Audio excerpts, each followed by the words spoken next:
Hello, everybody. Welcome to the Ray and Sid Show. And oh, do we have a treat for you today? Many of you might come from a Buddhist perspective, where the sense of this awakening, this awakened awareness might be a stillness or just equanimity. Or you might come from an IFS perspective, where we call it self. And then we have the 8 Cs, and then we have expanded qualities of, of self. But today, what we're going to do is we're going to go with my good friend, Raina De Lear. So she's going to take us to Disneyland in awakened awareness. And be ready, like buckle yourself in, because this is going to be like an awakened awareness psychedelic journey, perhaps. We're just going to play together. Ah, so I'm just feeling a lot of gratitude because Raina, you and the program you've been a part of has really touched me, and it's touched both of us. And yeah, I feel excited about just being a part of helping to get that out there. Like, I want more people to have an Mm. experience of what this is like. And if anyone sees this and says, "Hey, I want to look further into this," I will be very happy because, yeah, what this has done for me has been a real gift, and it has definitely changed the way that I experience myself and the way that I experience the world. Mm. So, yeah, I feel really grateful for you being here, and So if we want to look at what is the full potentiality, none of us know the full potentiality. But if we started with, say, air, and we said, what is this limitless, boundless? What is the limitless, boundless? And what is it as we drop localized identification and step into a non-local identification as actually being limitless, boundless, unlimited, and it's effortless. And we rest in the grace of this shine that begins to appear, this subtle effervescent shine. And we know ourselves as that.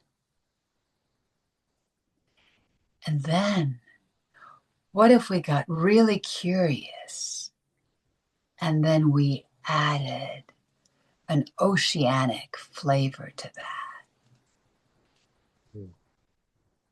And in that oceanic flavor, that flavor was none other than the great Ma that was emitting, again, boundless love and warmth and acceptance.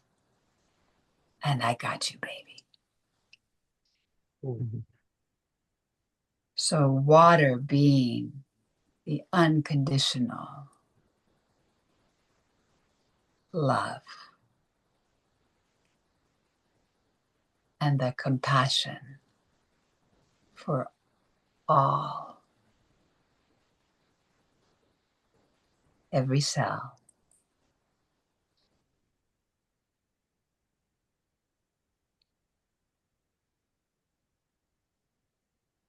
So now we're setting ourselves up in this awake, boundless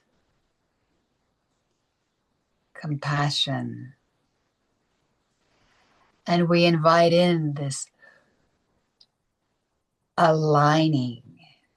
What is it that invites us into direct being aligned to the North Star, our North Star? Why are we here?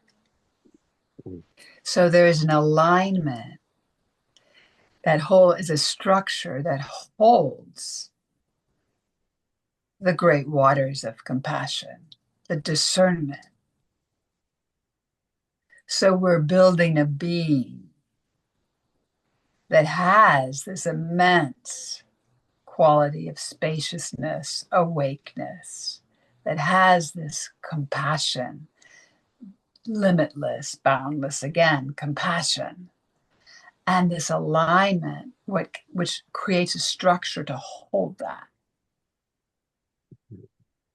So what's our knowing of ourself as we are shifting from a conformed identity through our culture and through our contemporary mind, and we evoke the great gifts of our potential and our true nature through these different pointings?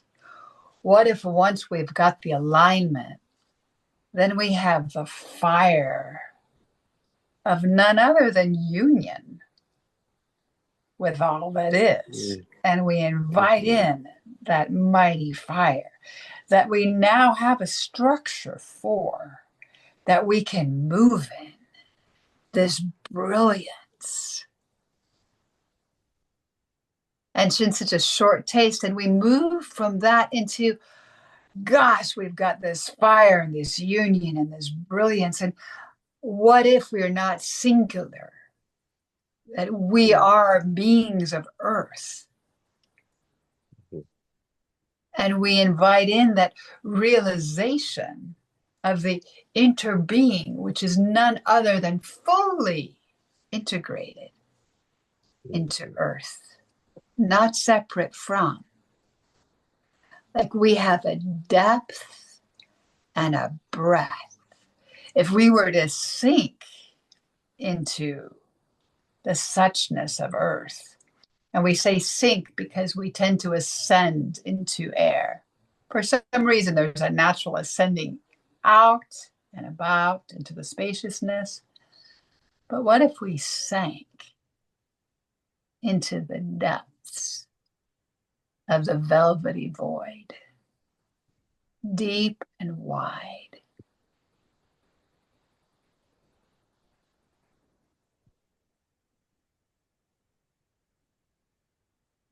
And we rested into a pacing.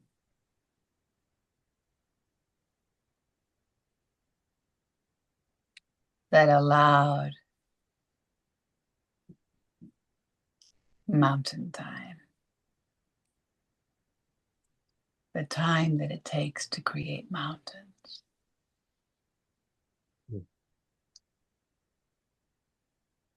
So there is an inhabitation that happens here that includes all the pointings before and makes room, if you will, for us to explore the dimensional space.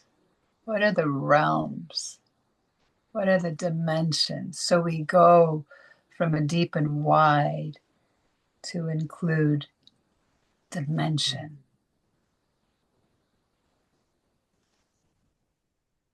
And as we play in the dimensions, what reveals itself? As we liberate our imaginal selves and our seeings, what do we see? What does our third eye see as we scan? The dimensions which are always here.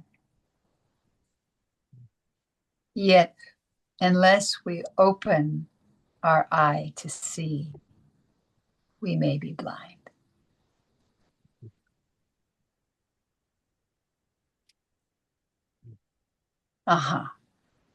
So in the dimensions, time and space begins to shift.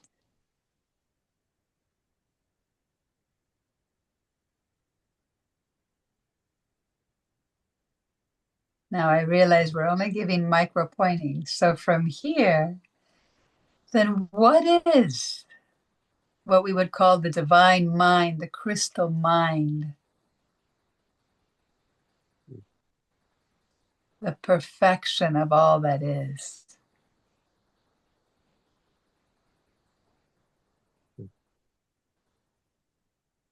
the divine mind that holds it all is not separate from, knows.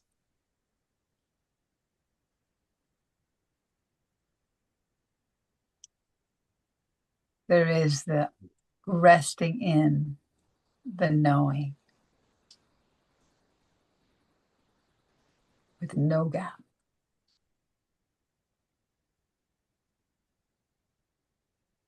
Yes, there you go. No gap. It is as it is.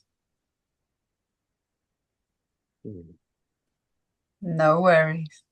Just is. Attuning to that. There's a frequency there. Yep. And as you attune, just is, you're in the suchness. And as you're in the suchness, you emanate, you radiate that frequency. And then that activates, right?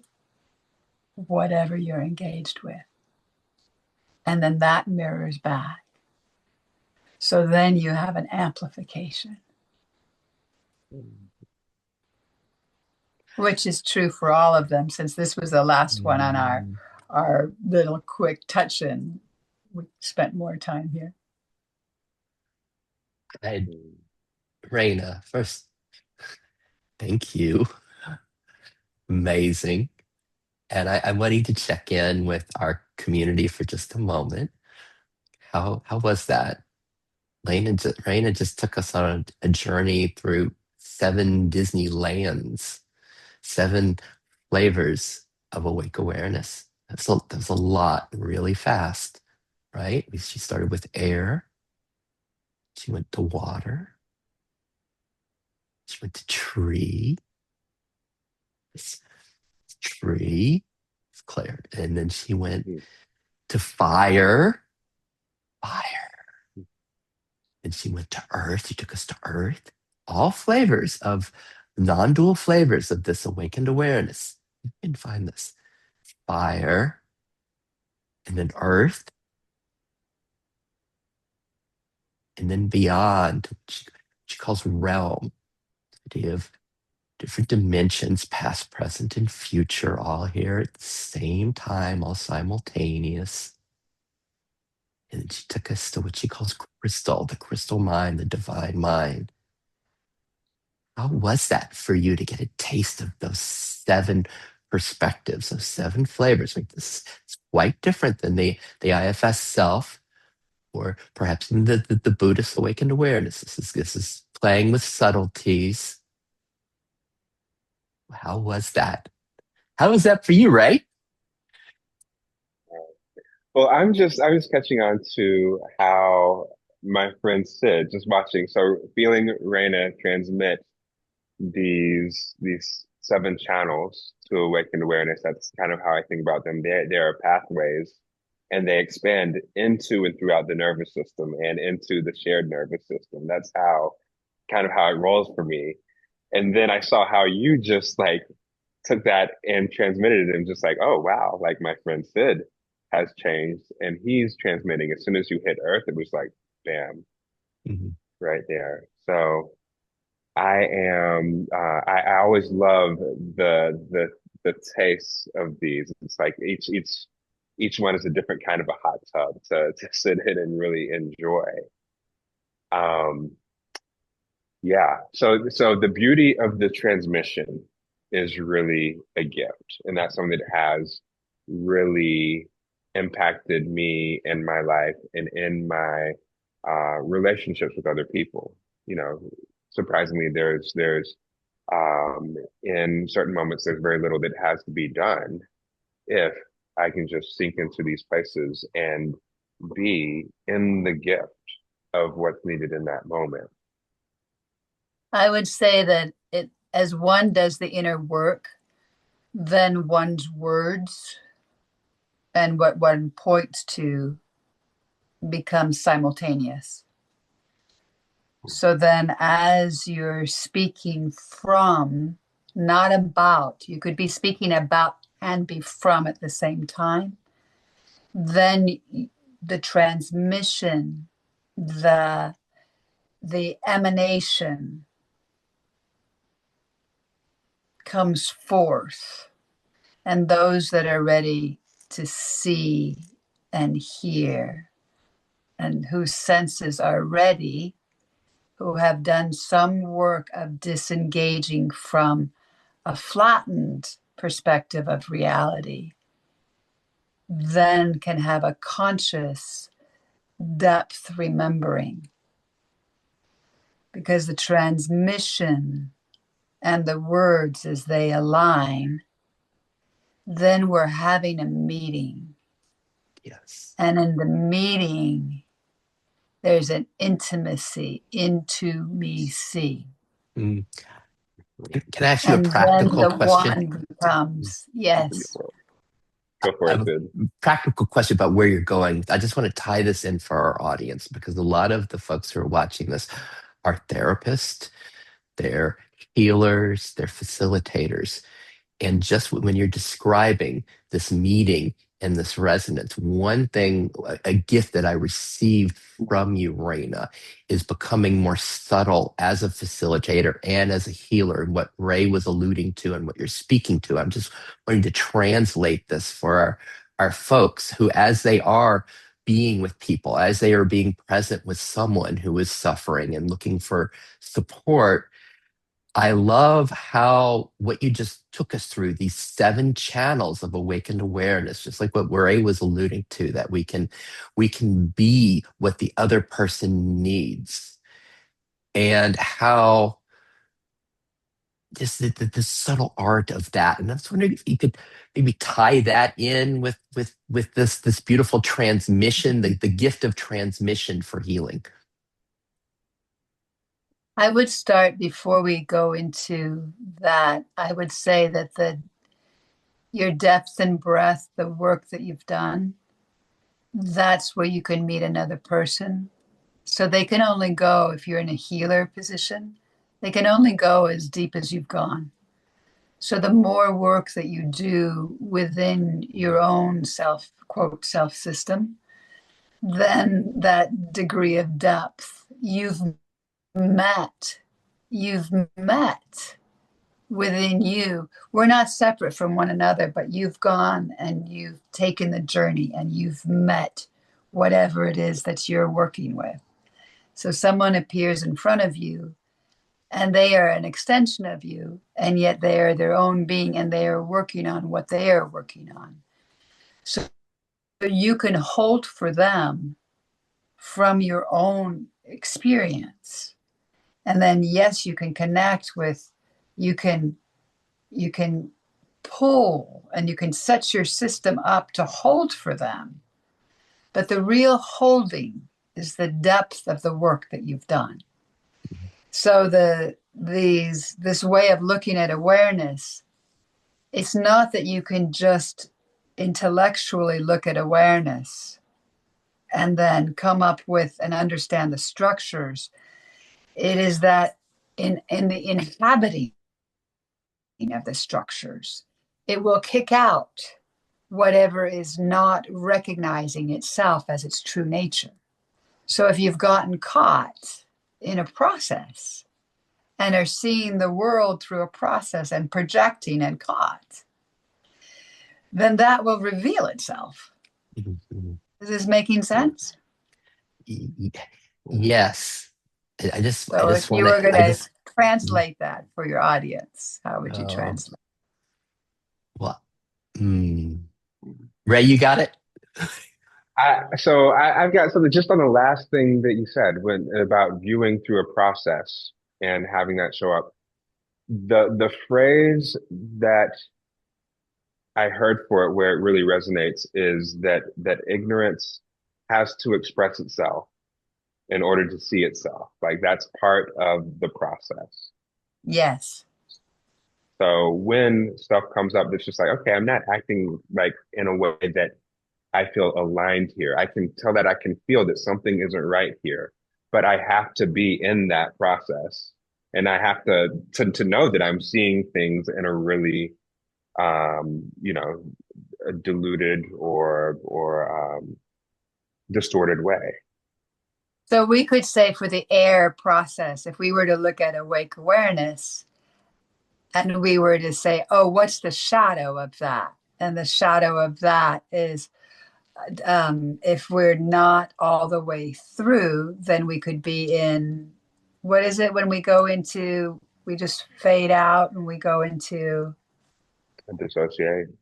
dissociate. So we're in a dissociation. So it is, what's the difference between dissociation and awake awareness?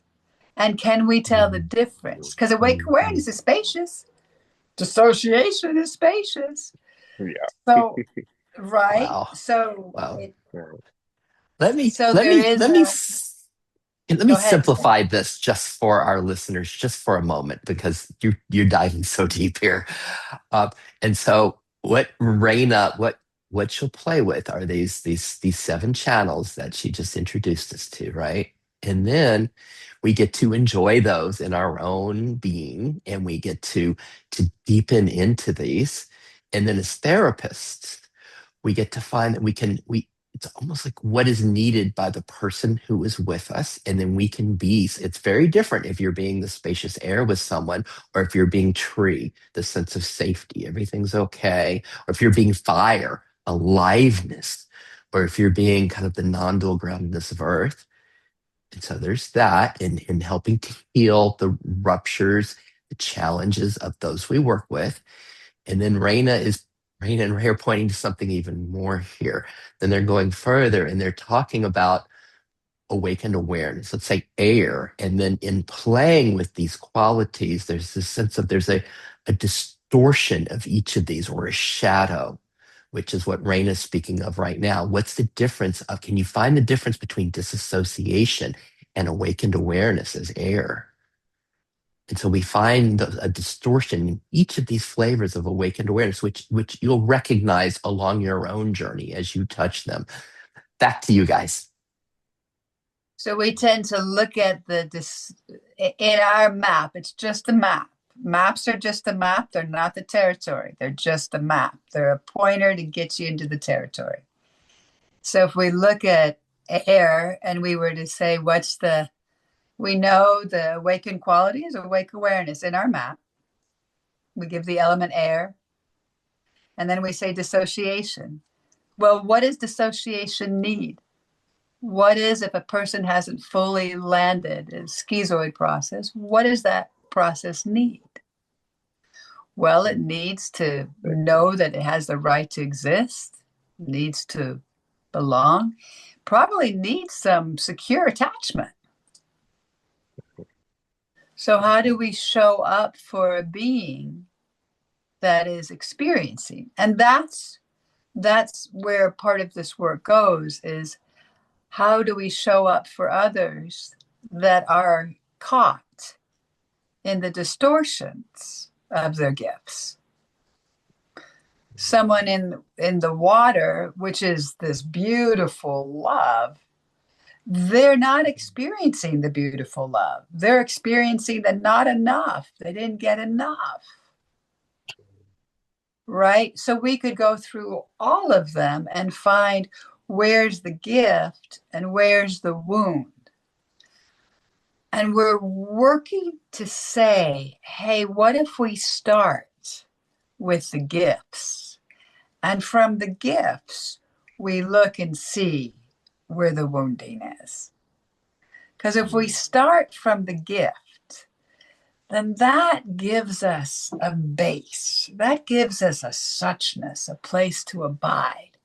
So what if we were in this moment to look over at Ray, Sid and I, and we were to say, well, what are Ray's gifts? What are the gifts that Ray brings when he comes on this podcast with you?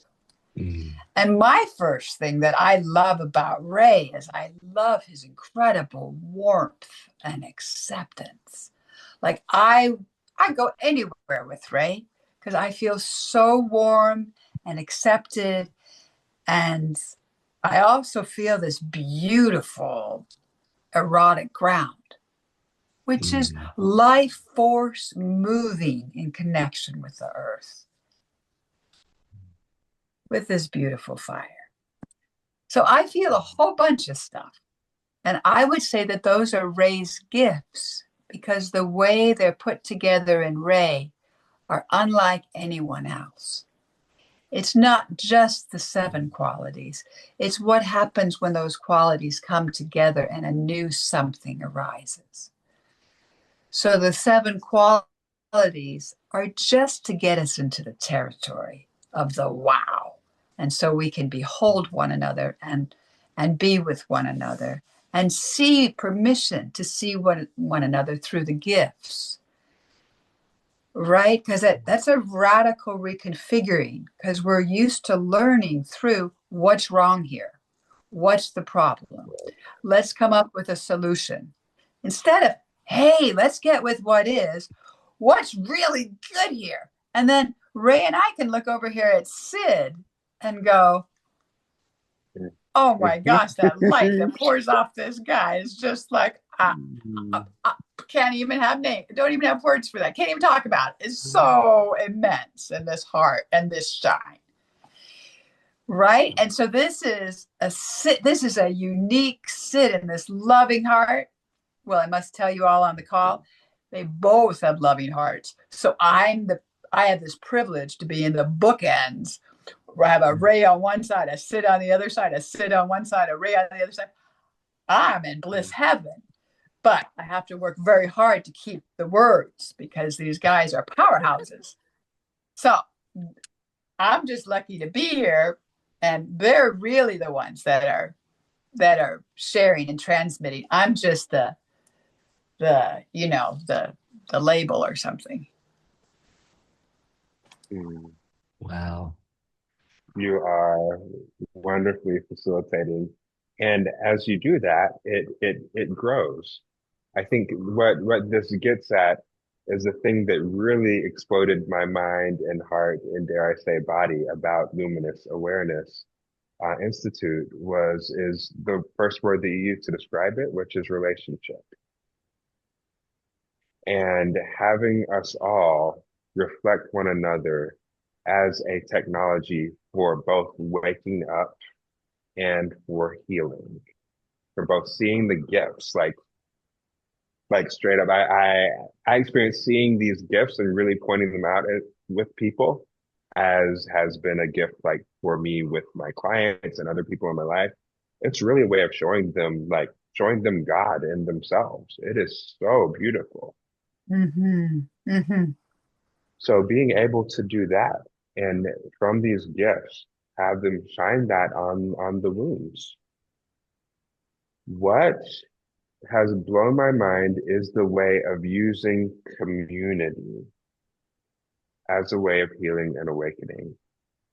And I've been in so many group fields where it's just like, oh, groups can suck. They can really be, they can really be traumatic or just feel really off and bring up the wounds. However, there's a way that luminous has the way that the luminous field is structured and held that Mm-hmm. actually turns community into a very healing thing. Mm-hmm. And I just want to know, Raina, how does that happen? How do you do that? Boy, you just again, it's the degree of personal work that you do and you're willing to do because you get to a point where you're so I am so fully surrendered into the yes, the yes, and the commitment and dedication to see the whole, to see the gift, and then to get that if we are not, if we haven't been mirrored in our gifts, if we haven't been mirrored in that we are more than we know, we don't know. We will hold an ignorance and we will Right. move through the ignorance, especially if it's being mirrored back to us and we've been in a closed container of ignorance mirroring ignorance. So the way out is to touch those places in oneself that have been bound by ignorance, and then to recognize with the help of another in a relational flow that, oh, that's not the whole truth. There's something Mm. more. And then to touch that flavor of the something more. And then to surrender and to know oneself as that. And then to know that oneself is not singular. To Mm. expand the definition of self to include, like the Thich Nhat Hanh pointing, the interbeing, like all beings woven together in this mycelium, this earth plane, this living, breathing suchness. So to shift the identification of how one knows oneself as multiple, as the arising, that radically permissions love to come through an ever surprising, ever wondrous here-ness, now-ness, suchness, isness, wovenness that anything else doesn't make any sense anymore. Mm. So us three are like, yes, the three musketeers, and we are in this oneness, this field, this generative wow of curiosity and exploring the arising as it's liberating itself and teaching us. Mm. So there is something in luminous that we have cultivated, stumbled upon, been bitten in the butt by, and it is the living, breathing intelligence of the field itself, the wisdom and the discernment and the teaching in the moment by moment, the surrendering into that. Mm. Wow. I'd like to translate for a moment again. Just hello again, everybody. So one of our intentions today was to introduce you to our good friend Raina, and and to have fun in exploring this and this possibility. And for some of you, you might be like, wow, I really want to go have a taste of this in person or via Zoom. And we'll give the links for Luminous Awareness Institute for that. And then some of you are like, I just want to see what's possible for something different. We're often there's something different here as a non-dual path of healing and realization. And that's why I loved using the Disney metaphor. Like instead of sitting in Zen, it's like we're, as what Ray was asking, you come together with others, and the idea that this can be a celebration of deepening into these different flavors of being as a celebration, and even the healing of our system, because it can be relational, it can be a game. This is what, for me, it was a game and playing in Luminous as we met each other, and what was evoked in me was what was kind of for the best my system could sense it, what flavor was needed by the person I was with. And then this practicing presence and being this depth of this masculine tree that doesn't move and is safety, or this loving water. And it becomes, and as we practice, this is the possibility that there can be another way, especially for my very kind of feminine oriented friends. It's more of a dance and play than Zen, just sitting and looking at mind and thoughts until we see through to the infinite awareness. But I also want to say that what I just said is kind of probably sloppy and simple especially compared with where Raina can go with it. So back to you, Raina. I just want to kind of include everybody where they are and meet them as we go. I love that, Sid. I love that you're translating. I think maybe something that might be helpful is to say there are relational flows. Zen is a mighty, we're standing on the shoulders of giants. I'm bowed down to Zen. And Zen is very much self to self. Like you're in the self to self flows. In LAI, we cultivate the self to self flows and we cultivate the relational flows, the self to other and the other to self. So it might be a way to look at, sometimes we have vertical flows, sometimes we have horizontal flows, and then sometimes we shift in the plurality of the we. We move from the I to the we. And then, which we do when we move into the awake awareness levels, there is no more you and there is no more me. There is the we. Now, from that level, notice what happens as we play in the relational. And you're like, well, we already are in the relational. But notice as we just say the word relational with awake awareness and we point to awake awareness is not empty. There is, like at CERN, when they're looking for the bosons, what's the smallest particle? What's the God particle? What's space? Well, there is a story about a wandering Buddhist that went through there at the same time everyone was exploring and said they were having a conversation over a lunch table. Well, space is not empty. And the Buddhist said, well, yeah, we don't think it's empty either. There's like a warmth in it. Well, what if we allowed for that warmth and we named that energy? Mm. Well, then, we make all these jumpings of, well, is that what compassion is? Is that warmth in space? Is that movement, that slight vibration?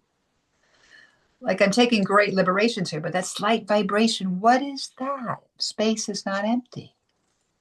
Then how do we move with that? So we tend to look at, like, if awake awareness, like if we looked at awake awareness as the includes the nowhere, well, then we have vibration where that include the content. We move from a content less to a content where that include the everywhere. What happens as we play with these words and we put them out there and we don't concisely point, but we have a bunch of words out there with a bunch of energy? What happens to everyone's system? It can get a little discombobulated. So if we slow way down and we get very clear and we say, awake awareness, and we rest in that, and we permission the pacing of everyone to connect all at the same time to the pointing, awake awareness. Then there's a distinct clarity and meeting and natural inclusion.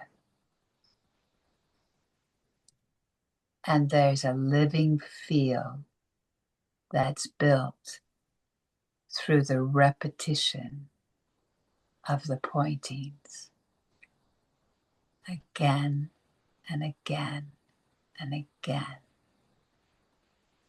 And it instills a confidence.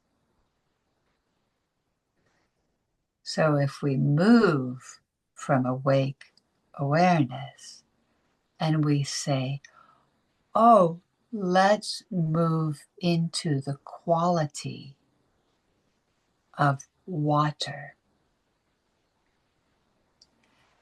And what we're using for the water is none other than the compassion.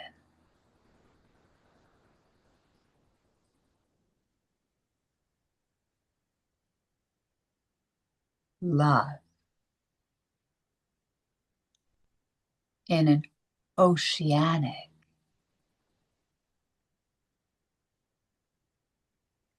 Wave 4. Notice what happens as we used words with pointings to your very own experience. What's here for you now? What do you notice?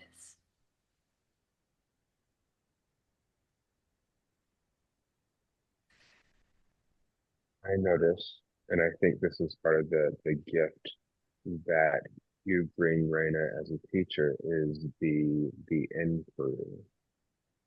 And you used the word before when talking about the group field, but you used the word commitment. And there's a commitment to the inquiry. But I notice as you ask the question, it's like there's an inquiry that opens and continues to open. And it doesn't necessarily stop at an answer. Oh, this is what it is. It keeps going and it keeps opening itself. And it's like a fountain. It keeps on giving, it keeps on opening. So that is what's happening here with both the pointings and the inquiry into awake awareness, air, and the compassion of water. And it's like, wow, what is this? And there's kind of a just like how like hallelujah, like words like that don't capture it, but words like that were invented for this stuff. Right. So it's just like, wow, oh my gosh, it doesn't end. This is such a beautiful source. And I am just like in the giving and the receiving of it. It's incredible. Yes. So that's what happens. That's what's happening over here as you point Mm-hmm. through the inquiry. I'm curious for you, Sid. I'd I I'd like saw you to. gesture. You've got You saw something. something. Oh, thank you. It was just I was Yeah. trying to find words for this, and it's. I think I want to say it to our audience that I have.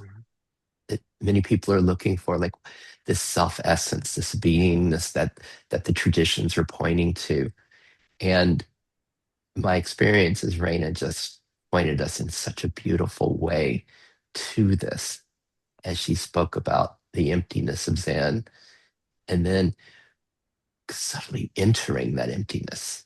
And what do we find there? And in finding, I forget your words, but it was an aliveness, a flavor, a texture of beingness in the emptiness.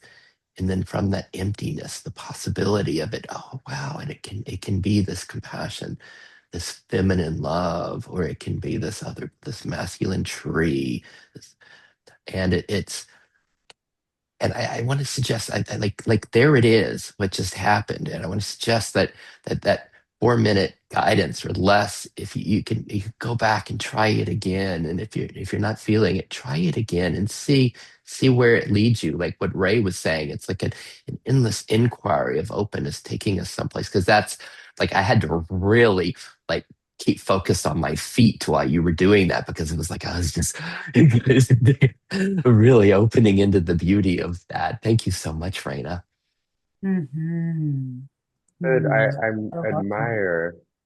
I admire the relationship you have with your audience, that you always have them in mind and you're connecting them to what's happening here. Like there's Mm-hmm. a perspective that has to be held in order to do that. So I just want to say I appreciate that about you. Mm-hmm. So beautiful, Sid. I agree 100%, Ray. Yeah. It's like the field that you've cultivated with your audience, this living, breathing field. And then you're stewarding, you're like a kind steward, Mhm. tending, ensuring that that no one is left behind.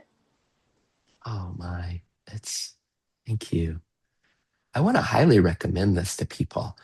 Like just doing what Ray and I are doing here, because like what's richer than inviting the people who inspire us so much in life and getting to have time asking them questions. This is just it's such a it's such a yummy thing to get to do, especially with you here today, Raina. It's so nice. Ah, my eyes are starting to water. I'm feeling an overwhelming. What is that word? Ebullience? You know, when you like you're feeling so, and the tears are starting to come, and I'm feeling like this field that you're cultivating, that's being cultivated, that we are cultivating in this here now is has such a quality, a palpable quality of care. Mm. Yeah. Like we Because can talk about the LAI field, but I'm interested in talking about this field, as Ray mm. was pointing to your care for your audience. This been cultivating a beautiful field here. Oh. And for me, it gets to be inclusive. I love the inclusivity of it, the love that just welcomes everyone. And Raina, you've been a great inspiration in this as well as Ray in that. And I love the sense of, hey, we get to be this love and we get to share it and support each other along our journeys. And perhaps even as a space of celebration, like, when I love using that word as you were describing, as you were giving us these experiences. Yeah.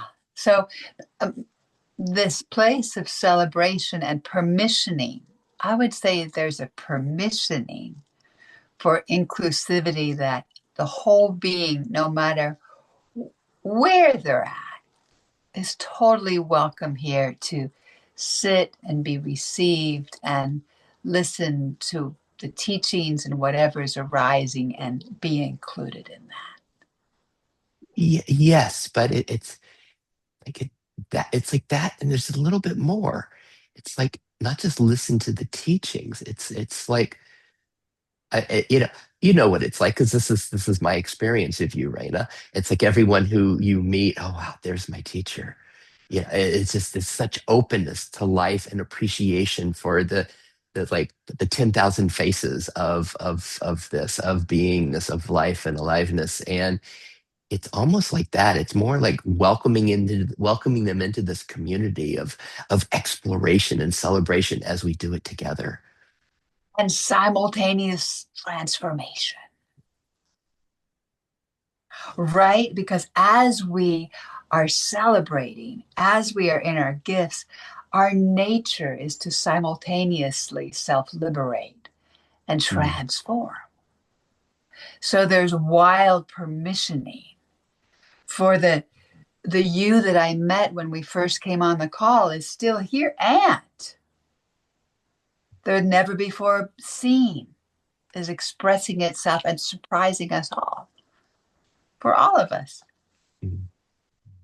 So that liberation of the whole being and the mystery, the unknown.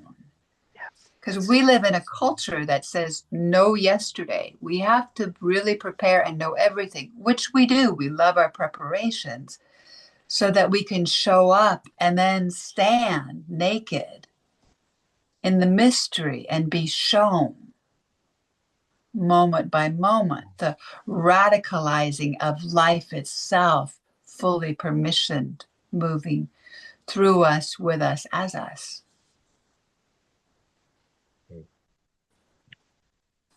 I find that very reassuring, and you pointed this direction before, particularly like that it's the nature of it is to liberate itself. And there's that aspect of you only have to give it permission in order to do that. And that's what it'll do. Um, I I'm going to try to articulate a question here because it's been burning for a little while because there's the commitment. Like Raina, when I see you there's play, and there's kind of a commitment to play, a commitment to the inquiry, a commitment to the mystery, and coming back and taking a look and seeing what's there and allowing it to reveal itself and really being in it and with it as it reveals itself. Hot damn, that's powerful. Yes, yeah. And even in the commitment in relationships, said I'm committed to coming back and seeing the truth of what I am and then committed to reflecting to the person in front of me who they are. And so just getting a flavor here, our dear friend, Annalisa Edelberg, Mhm. um, one thing that I really got from her, a gift that I got from her that has served me so well, has been the discipline of that commitment. Like, okay, this is great. We're having these experiences, and you got to commit to coming back here over and over again. Moment by And it's moment. It's a radicalization. It takes you from, oh, that's something that I do in my journal or that I do, over here. It takes you all the way into the present moment to meet the arising. The best way I can describe it is, there's a story of the Buddha sitting at the base of the Bodhi tree, meeting the Maras. And in the meeting, the Maras, in the meeting during that night, there was an awakening. Well, the awakening was there. But then when the woman from the village walked by and saw this emaciated man sitting, who became the Buddha, but sitting at the base of the Bodhi tree, there was something that arose in her. She went to her village and got a bowl of rice. And she came back and she brought the rice to this being emaciated at the base of the Bodhi tree. And he's just done all this wild work, enlightenment, but meeting her eyes as she is offering the rice, that's the enlightenment. So that's what we're dedicated and committed to. It's all of it. there's a both and here, which is the dedication and commitment, which, the mind might say that that's work. And there's also the play in it. And that's the place for me, like, oh, I'm seeing them both here, like the commitment and the dedication, the discipline of it. And oh my gosh, how fun and wonderful is this? Both at the same time. That's just something that just came alive for me. Does that make sense? Is that Yes, yeah. yes, yes, Mm, yes, mm, yes. mm, What's your, Raina, what is your favorite? What is your favorite of these channels, these constitutions? How does it play in you? What's your favorite place to abide? You've come back to water a few times today, this compassion, this love. Well, I'm exploring the multiplicity all at onceness of all of them. So I'm really into, it's like, the, I was privileged to sit with Kempo Karthar, who is used to be the 17th Karmapas, I'm name dropping abbot who passed away. And I was I was blessed to sit in a green Tara empowerment for several days with him. And at the end, somehow they said, hey, if you want to sit with him solely for 20 minutes, you can sign up on a list. So I signed up on the list and I went in to sit with him, not knowing what was going to happen, but only knowing that I needed to give him a pink envelope and with an offering. And then I needed to put a card with a frog on it. And I needed to put a sticker of a frog on a pink envelope. So I'm just following and I go and I meet the translator and I hand things over to the translator And I don't know what's going to happen. And there is this little man who doesn't speak, this established monk beyond words, who doesn't speak English. And what came to me is I didn't want any pointings out on my practice. I just wanted to sit in the fields with him. And the trends, they all laughed. Everybody's laughing. We're just having a great time. And now I'm starting to sob. And I'm sobbing and I'm noticing that there's a box of Kleenex. So this must be commonplace. People must just have this reaction. So I'm sobbing and sitting with him. And what I was shown was the light pouring through a stained glass. And then the light moving through the stained glass in these colors. And the colors were so vivid. It was a depth and a breadth of color like I've never seen and have not seen in that way, except in his presence. And I was shown something else, but for this example, that light moving through the stained glass into the colors, one of his books is Vivid Awareness. So vivid awareness, when it sees color, has all the qualities that we're pointing to in it. So it's a simultaneous, all of the qualities at once. So that's where personally I'm playing and adventuring.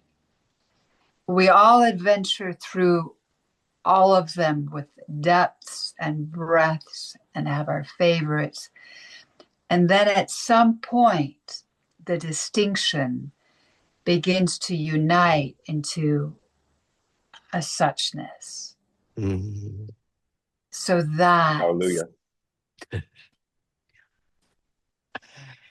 Well, I'm gonna take a little indulgence, if I may, with the Sid question that comes up from what you just shared. When you spoke of sitting with him and you spoke of the vividness of the colors of what was being seen you had there. Ray and I went to a church on Sunday and we had this became the conversation. And my experiences with young people, children, all I see is beauty and radiance. And it's just like, oh my gosh. Right. But then their parents come and it's not the same. I will see innocence and beauty, but it won't be like lit up like I see with the young people. And that was the game Ray and I were playing. It was like, okay, what's in the way here? And so when you describe what you saw, I'm wondering what you might say to me with this, because I really am. I was sitting in church, I was just waiting for everybody to just become radiant light up, and it didn't happen. And it's like, darn. What I would want to say to that is, I'll go back to the frog that I put on the. I then looked up Kempo Karthar on the YouTube, and he's playing with a little toy frog.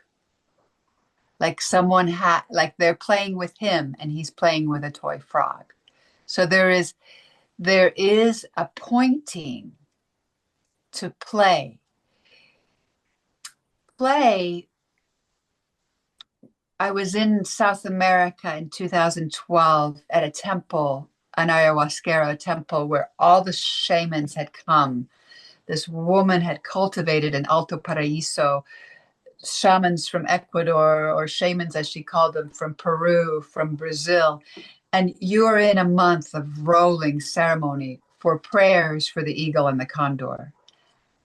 And some of the shamans made a comment, because there was 100 of us from all over the world, that the bane of the Western mind was seriosity and specialitis. And I took that teaching, the seriosity and specialitis, because we can become so serious. We think something has to look like something. And yet, play is our nature. Like you will play is to, I would say, I think in Scientology, in their tone scale, play is the highest of the high that you can get to. So the capacity for play opens, opens. And in the opening, there's a receptivity. And in the receptivity, there is an opportunity for something never before seen to express itself. And there's a novelty, and there's invention, and there is aha. So play, yes, is an art form, but I would say that play is a necessary for a life well lived, that we would never want to give up play. I do know a woman, Krishna, and I'm not remembering her last name. She met a professor of play who's now 92. I think his last name is Brown, up in Northern California. And she is doing videos on play and play needing to find its way back through children's museums. Like, how do we make sure that children do not lose this art form? And how do we keep this alive through our adulting so that we are alive and celebratory? Mm-hmm. And I think Templeton Funds even has uh, grants that they gift for awe, for those working with awe. I wonder if play is also included, because we as human beings, as creature beings, every species is alive, I would offer, in play. So I would say what you were seeing in the church with the children is they haven't been enculturated out of it. They haven't been conditioned into seriosity. And this is the way, which means there's no room for smiles. So your illumination, your doing the work that you've been doing, which allows for the expression of the naturalness of life moving through you in the form of play, is an essential pointing.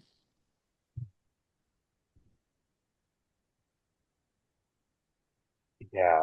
What comes through here firstly is just that as you're naming this quality of play and adults being culturated out of it, um, just knowing my friend said he clearly said you don't have that problem. So just giving my friend some credit here and some praise. Yeah, I remember having that conversation with Sid, and I'm gonna bookmark there's one important thing about LAI that I want to mention, but in that conversation with Sid was just a sense of like, well, those grown-ups that are in this role and acculturated to something, and they're being the serious parents and guiding the kid. Isn't that also the way that isn't that is could also be seen that that's the way that they play, or that's the way that they're playing. That's what's manifesting for them in that particular environment. And that's what was alive for me at that time. And I'm curious about that. I think I mean, as you point out, I'm glad you pointed out that perspective. I think if one is aware that one is playing, I Hmm. think when one becomes enculturated, habituated, there's a deadening, and one cannot Right. be alive. One could just be acting out something without being conscious and being fully engaged. So I think we can engage sternness and still be playing, but I think there's a lack of engagement. And Sid has something really powerful to share. So me, you call me. Um, here's a question. I interviewed Locke Kelly yesterday, and I love Locke. Locke, and his word for this is flow. For this, Oh, the freedom for adults that are in this, it's flow. What about that? What about that? Because play is a difficult leap for a lot of people to go to play, but Well, who's the flow, guy with a really long name that came up with the word flow? I Chimininsky can't invented pronounce it. it. There you go. It's that long. And so he was pointing to flow, and the guys that did Stealing Fire, the about the Navy SEALs that they're going into a place at night. They don't have communication, but they've got to be able to read each other's minds, and they've got to be able to act together as a hive. And so they're starting to read. To me, play and flow,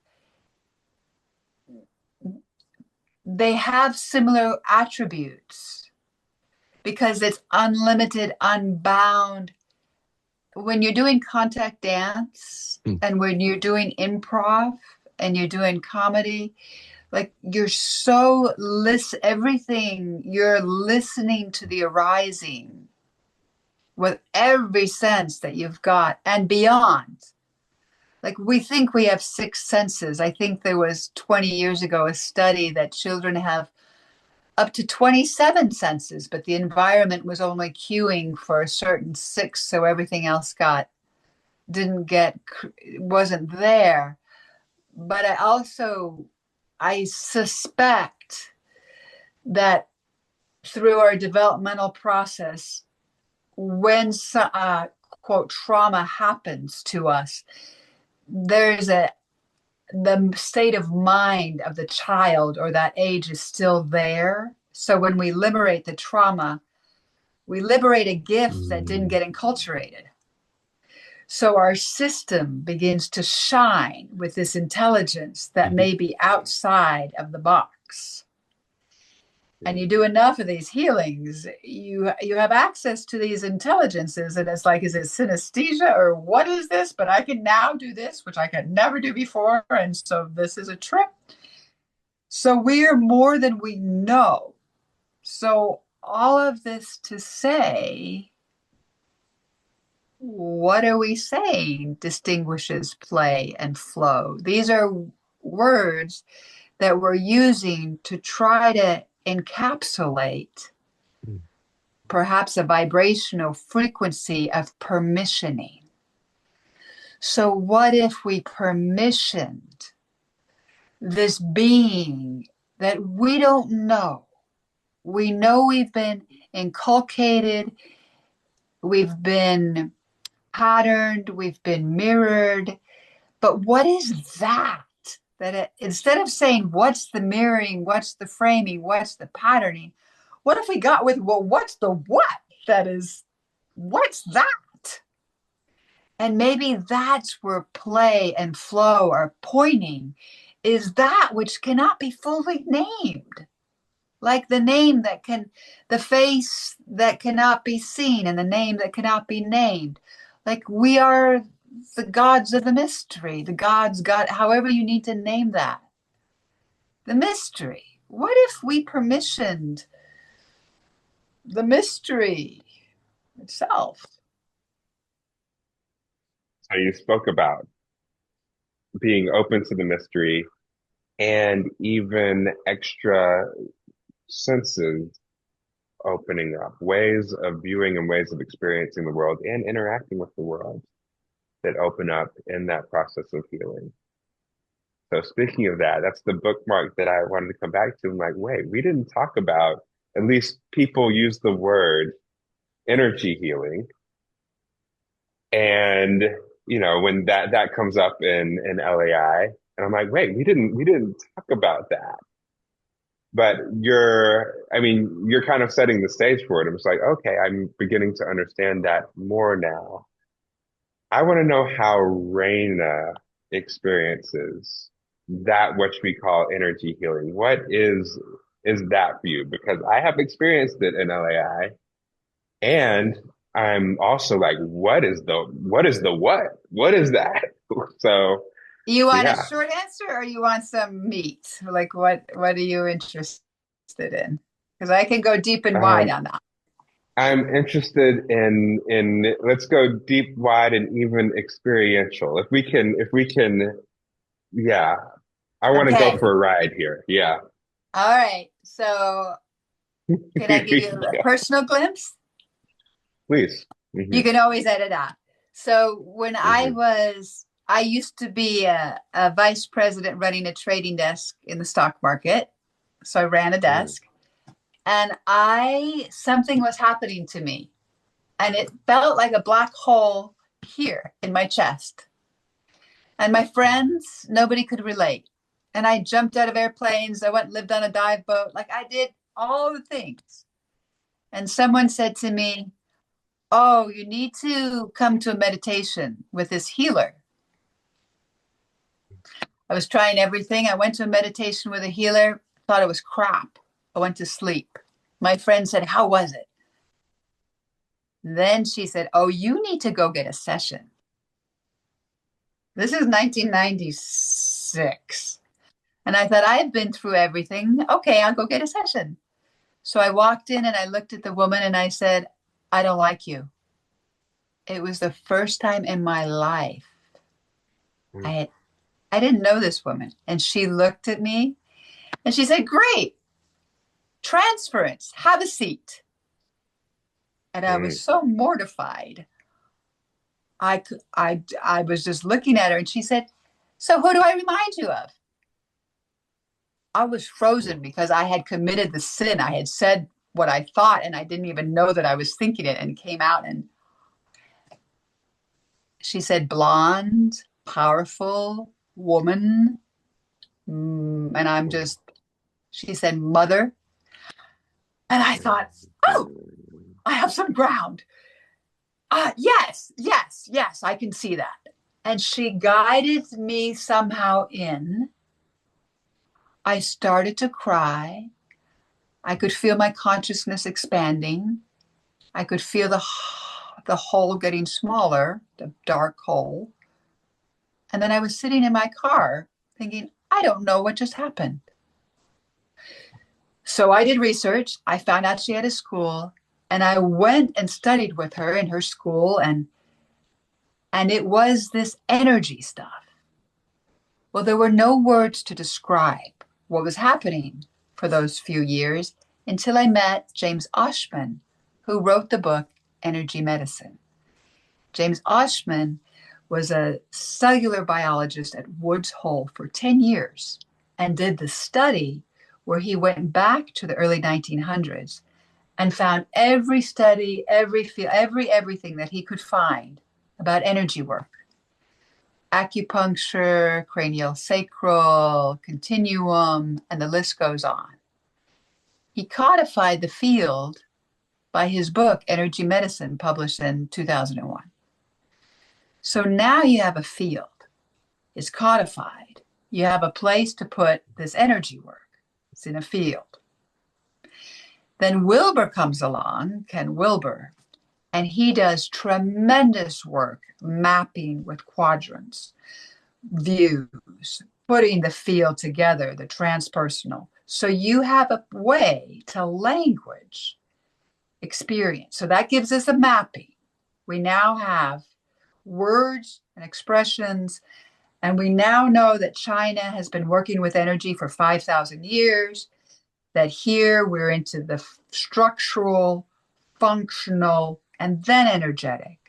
Oshman went around to the MDs and said, "You guys are really good on the structural, but you're missing, and even on the functional, but you're missing energy." So now the field is expanding for some to say, hey, when we have a sickness, when something's off, it happens in the field, it happens in the energy.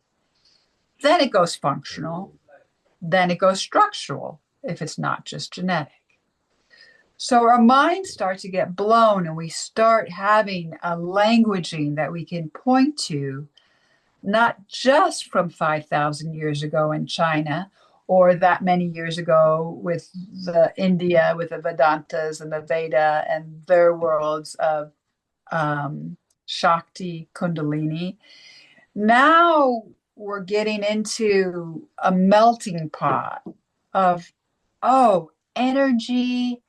And then we have Christian De Quincey in the early 2000s writes a book, Radical Nature, where he points to panpsychism, which is essentially that it's turtles all the way down and turtles all the way up, which is none other than, also using some of Wilber's definition, consciousness. And Christian De Quincey, consciousness has the capacity to know, energy has the capacity to flow, and they're like two sides of the same coin. So if we take this myriad of definitions and then we sit in front of someone and we include Barbara Brennan's work from Hands of Light, when she, building off of Rosalind Bruyere, who came up with chelation, is talking about the fields. And since then we've had Donnie Epstein and his work.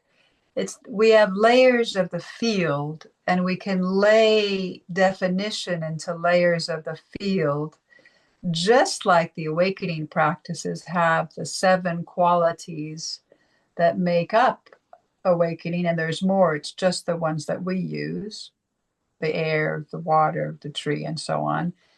Then you have layers of the field. Then you learn to disidentify yourself as a physical being, to include that you have layers of the field. Again, you're changing how you hold yourself. You're moving from the material view to include the energetic view. Then you bring in the awakened view, which is aware of the energetic view.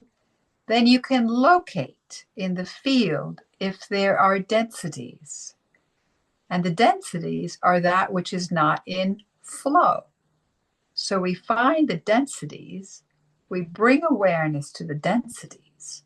And as we bring the light of awareness to the density, it remembers itself back into flow. So we can do that externally and internally, because energy is not bound by internal and external. It's everywhere. Everywhere, like that movie, Everywhere, Everything, All at Once, and in Locke's world, and here, and in our world, and here. So we're standing on giants who have chewed and continue to chew, because now we're in the world of quantum, looking at superpositioning. Everything is existing simultaneously, and yet if we put our awareness on it, Schrodinger's cat. You open the box, is the cat living or dying? We don't know until we open the box. So you see, we could go into a really deep and wide. That's why we have LAI, because this kind of a conversation could be maddening, but done over months, we can slowly move, if we're in the material view, knowing ourselves as siloed and not connected to anything, gradually over time, according to our nature, we can learn that we're more than meets the eye, and that our world isn't 2D. But to do it all at onceness, like some folks do in, what are we doing now? Psilocybin and ketamine and MDMAs, in the psychedelic world that's been around for forever. But if a person doesn't have any grounding before they hit an experience, they may not know how to translate the experience. So we don't do psychedelics at LAI, and yet we celebrate that people are doing, I'm like, whatever it takes, as long as you're, keep yourself healthy. Right. So over time, gradually, there are shifts and changes that occurs in one's relationship with oneself and one's relationship with other. And the healing is bringing awareness to a place where the person is identified, but the person can be identified from a distortion. So, Mhm. not knowing, oh, I was knowing myself here, but I wasn't knowing myself as the gift. That right there, just that little change from moving from, oh, I'm whatever the thought is, into, oh, I didn't know. I didn't know that I have this quality of care, or that I could be in my alignment and use discernment. I didn't know that about myself. Or I didn't know that I have this quote quality of air and spaciousness, and that when I come into the room, people can feel, can expand. I didn't know that. Mhm. So as we play with what is and shift it, healing happens naturally, self-liberating arising, and we happen to bring consciousness to that. Now you both can speak from inside of that. That was a long blah blah blah to get us here, and here you are. Perfect This setup. is this is beautiful because, right, I want to take a stab at translating it, and then I'm going to hand it over to Sid to do more translation. Um, oh, you got, oh, okay. So, I mean, I work as a therapist and a psychiatrist. I see people who might have a depression, anxiety, and they will describe the way that it physically feels in their body. You know, depression might be, a like a very heavily weighted blanket. Like I do not feel like getting out of bed. I don't feel like doing anything. Anxiety might be, say the right side of the heart, like really shivering and so you mentioned densities, right? And there is something that can happen. I'm primarily using IFS, but have really expanded to take in the luminous field with this too.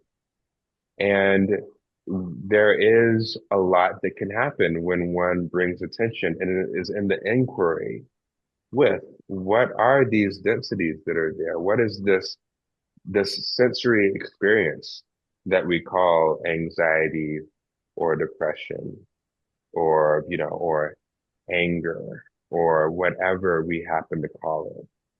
Some people don't have words for what those densities are, and there really doesn't need to be any words for it. You just know that it's there and it's suffering. So there is a way to bring awareness to it in a way that really unlocks, and it can unlock memories. It can unlock, fears or things that we imagine, that are connected to these densities and really free up energy that's there, and people can shine forth in a different way because of all of the energy that it takes to repress and hold these things together. So that is a little bit of a translation just from my personal experience as a therapist and someone who just has a lot of care for the people in front of me. Question for you. What if it's the next person that comes in and says, oh, I'm so depressed? What if you, with your spidey senses, feel into, oh, how mad are you at yourself? How angry are you at yourself? Mhm, mhm, Because one way of looking at depression is anger, in the energetic view, is anger against the self. mhm. So if you I can get can to, how pissed are you at yourself? I don't know if you can say that in your world. And, I don't know the rules and the I can regulations. get away. I can get away with it, but I can also relate to that in a very personal way of, from having like I have had experience with depression and I've seen, oh my goodness, how much energy is in that and how much anger is in that and where it's directed and what can happen when I actually see it for what it is. So it's a very beautiful transformative experience that's possible there.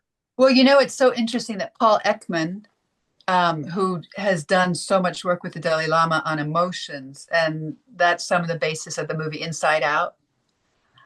You know, did you see Inside Out? Inside Out 1 and 2.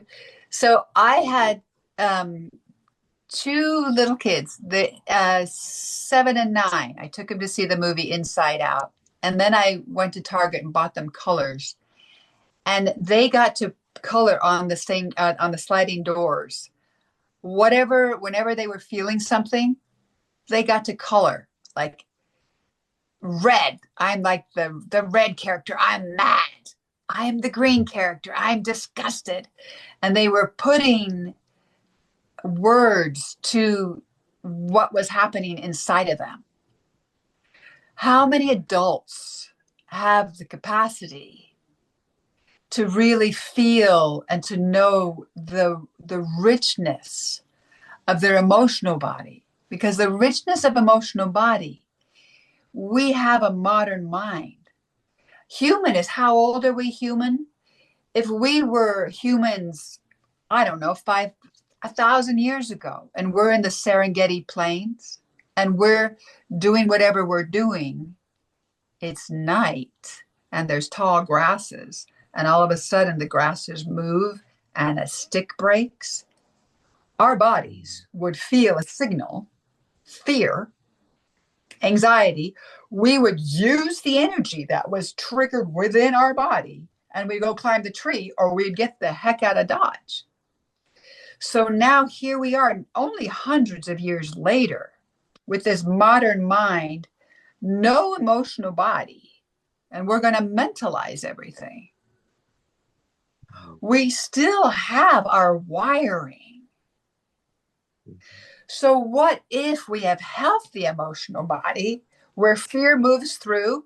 We check fear, anything I got to do. Oh, the car in front of me slammed on their brakes. I'm slamming on my brakes. Oh, now I'm good. Let me shake that out. You know, Peter Levine's work. Let me keep going. How do we have healthy emotional bodies, fluidity, where emotions are a signal? Let us know something happening in the outside world comes, we process it, moves through, and we're in this fluid flow state where signals move through us. Right. So And that's then my there's so energy, like to just get over that energy is a thing. You put magnets together, just because you can't see it, there's something that happens in those magnets, right? So I think we're learning. My story is that we're learning that we have so many gifts that our modern day age is trying to prescribe that we use our gifts in a certain way and that everybody's the same. And it's just not so. So as we get together and we share and we celebrate, it seems that we're finding out, oh, our ways of codification are not absolute. They're one helpful means, but it's not the whole picture. And I think that's the power of the AI, the age of AI, is that we can, like psychoneuroimmunology, those are three fields that came together and started rubbing against each other. And we got a whole body of knowledge out of that. So I think with AI, we're able to bring these wicked problems that we couldn't solve because we just don't have the brain power, computing power. And now we're able to look at large data fields and bring them together and see what happens when something rubs together. But I think out of all of it, what we don't want to get lost with is the it out there. What's the impact on the here now system? And how do we embrace the pure potentiality of what this system is? If we were to look at us as healed as inner Mhm. gifts, as not yet expressed. Like, what if we flipped everything on its head and use that as a frame for looking at one another? What's the undiscovered? What is the self-liberating arising? And what if I permission that with play, in the spirit of play and care? Mhm. So I Mhm. think that's where the Buddhists were really great in laying down these precepts of, this kind of condition your mind stream in these certain ways, ethics and so on. What if we take those and add play? Mm.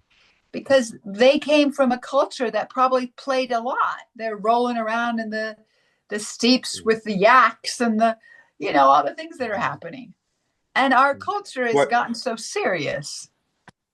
what this brings together for me is something really profound about LAI is the connection between healing and awakening. And when one takes those densities so that energy is can be free flowing, then there is the sense of wait, there's not this sense of separation between this thing and everything else, not as much fear. And because there's more connection, there is more love. There's a And disidentification with there's the a fear, which you point disidentification to. with right. There's the energy of fear that just comes through. You don't necessarily call it this thing, this contracted thing of fear and like make an enemy out of it, but it's part of the aliveness that's here. It's And part so of the aliveness. everything, right. And so everything, thank you for that. Everything does become this aliveness and things do feel more like play. So, Then in that, I have a mhm, question for you. I have a question for both of you. Then, because you've gone through the program one time, some of them have gone through, Mm. six like times, right? keep going through, and it's points to, oh, I knew myself as this solid, concretized person who had these accolades. There's a structure and a there's a structure. Thank goodness there's a structure, and I know myself as this. But then knowing oneself as that, when you go into the awakening and you do your awakening practices, then from the awakening, if you turn the awakening to and get curious about, oh, who's here? Mm. What's here now? Oh, is that true? Mhm. Is that 100% true? Well, let's get curious about that. Then that sets up a different self relating. And then when we get caught in a part, then it's like, oh, buddy, of course you got caught in a, ah, I love you, Yeah. of course, Like, buddy. yeah. Right? Then there Yeah. is a self compassion, which is what we really need, those muscles to do this work of healing.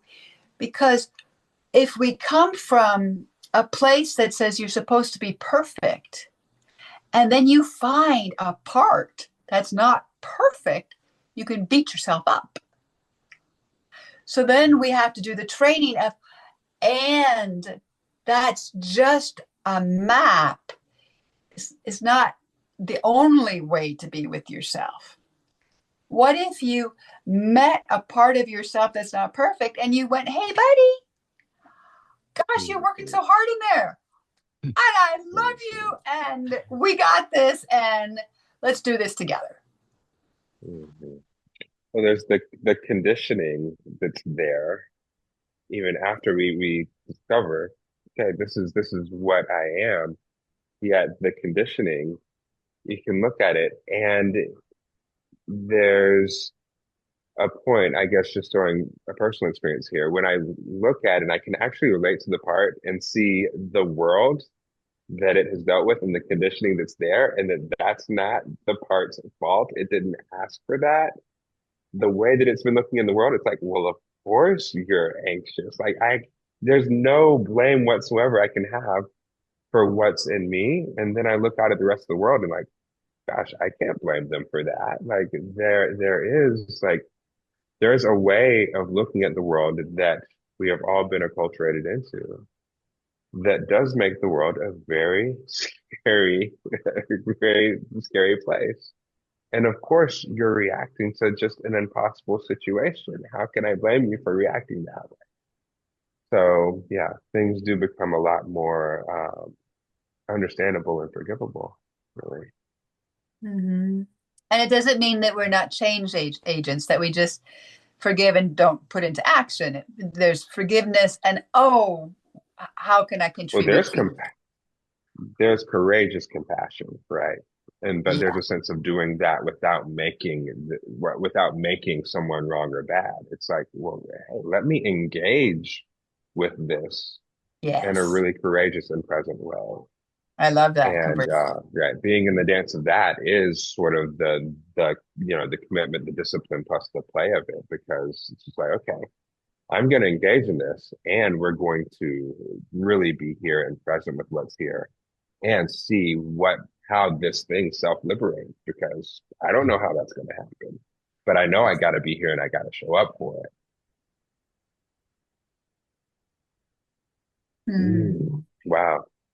Wow. The LAI, Luminous Awareness Institute, has really transmitted a way of being for me. And, those seven constitutions have meant a lot. And I'm curious for you, what how do you experience LAI? How would you define it in the way that Raina experiences it? Mm. I love you both setting the stage. I love your questions. And I love being asked to reflect on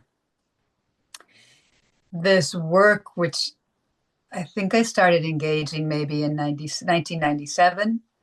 And then as we started to build in 2007 and have building ever since, the word that comes to me is community. Mm, So what I love about LAI is the depth and breadth and the welcoming and the invitation of community and working together, learning, growing together as community under the banner of we're all included here. mm, So, however, we're showing up, there's room. So, I love that, is one of my monikers. Love it.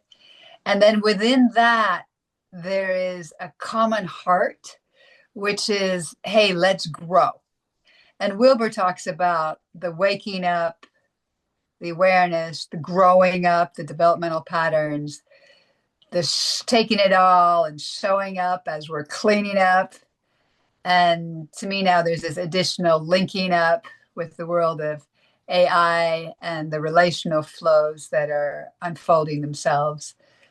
So within that context, and then adding in, we play with the different ways of being in the world.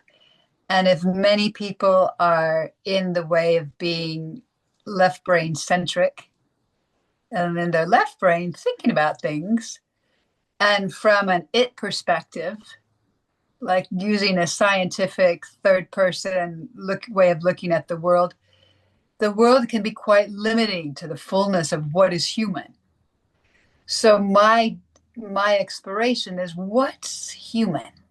What's the fullness of human, especially in these times of AI? So we have been playing, and we never mm, knew that we would be in these times consciously. But what is our human and what is human capable of? So as we've been playing with, hey, Mhm. humans, we have left brain and we have right brain. Oh my gosh. And we have a corpus callosum, and then there's a coming together.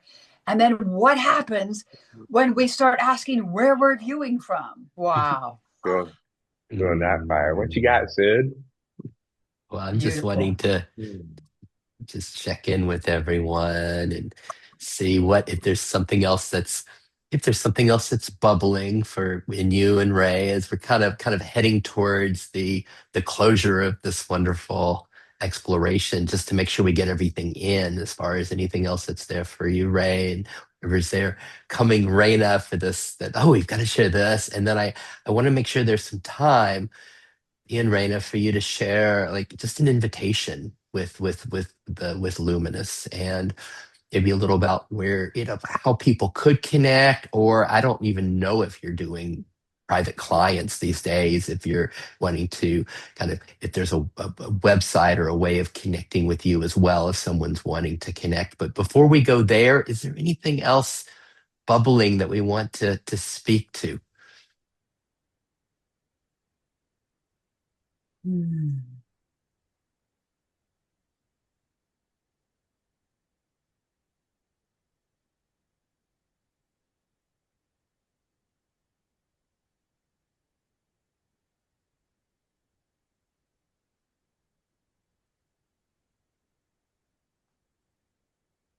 I can just say one thing, that there are human beings out there that are watching this and that have this curiosity and this inkling enough to watch the video to this point. And I just want to say, like, lots of gratitude. Like, I see you, and you're not alone. Like, you have an interest in this, and there's a whole community, and of course, multiple communities. You know, it doesn't have to be luminous, but your people are out there. That's just something that I wish I had that message. So that's what's alive for me. Ah, I feel so um, so delighted hearing you speak, Ray, because you've brought it into the larger community of those watching. And I've been so engaged with both of you that uh, I I want to acknowledge the larger community, and I want to echo too, like what you're pointing to, Ray, is that there are so many beings with such big hearts. Yes, there's LAI, and wherever you're at, once you get the tickle and you get a sense that there's something more, and how will you find that? Even that, you'll see a book somewhere, someone will say a word.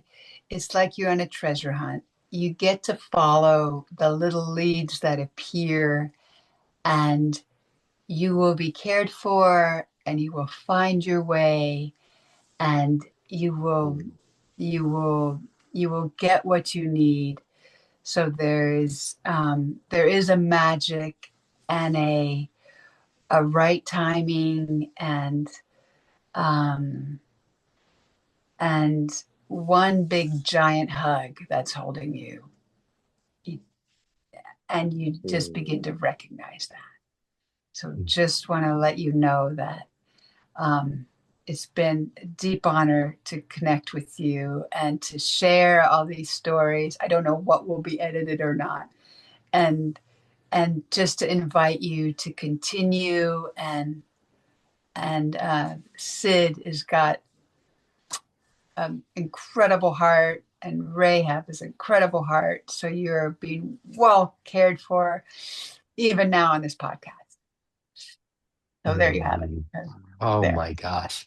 And anything you'd like to add about connecting with you or connecting with Luminous? I'll put details in the YouTube, but and if there's Oh, there anything you you'd like to go. share. Good. Yeah. So I know that you probably know all the details about connecting with Luminous more than I do. And for myself, LuminousAwareness.com, is it? there you go.